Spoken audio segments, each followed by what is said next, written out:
The spacecraft was a long way from home. I thought it might be a good idea, just after Saturn, to have them take one last glance homeward. From Saturn, the Earth would appear too small for Voyager to make out any detail. Our planet would be just a point of light, a lonely pixel, hardly distinguishable from the many other points of light Voyager would see, nearby planets, far-off suns. But precisely because of the obscurity of our world thus revealed, such a picture might be worth having. It had been well understood by the scientists and philosophers of classical antiquity that the Earth was a mere point in a vast, encompassing cosmos. But no one had ever seen it as such. Here was our first chance, and perhaps also our last, for decades to come. So, here they are.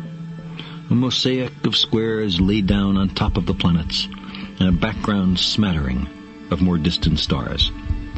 Because of the reflection of sunlight off the spacecraft, the Earth seems to be sitting in a beam of light, as if there was some special significance to this small world. But it's just an accident of geometry and optics.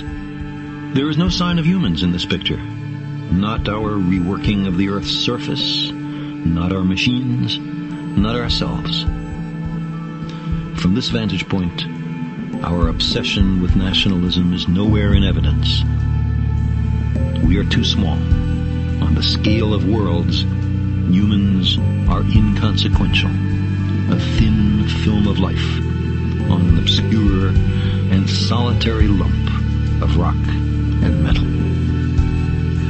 Consider again that dot. That's here. That's home.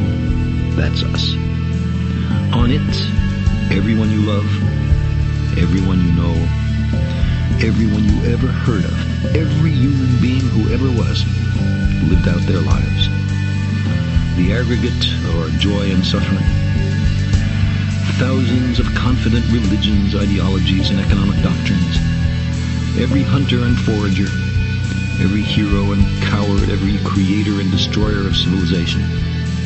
Every king and peasant, every young couple in love, every mother and father, hopeful child, inventor and explorer, every teacher of morals, every corrupt politician, every supreme leader, every superstar, every saint and sinner in the history of our species lived there, on a mote of dust, suspended in a sunbeam. The Earth is a very small stage in a vast cosmic arena.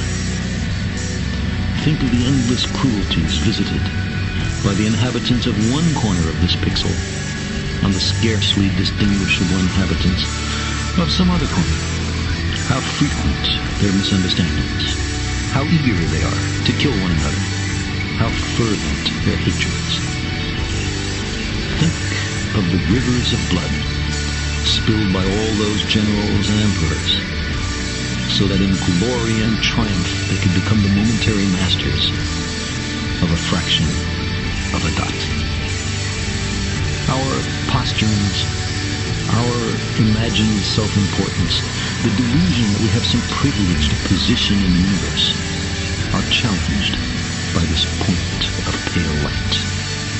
Our planet is a lonely speck in the great enveloping cosmic dark.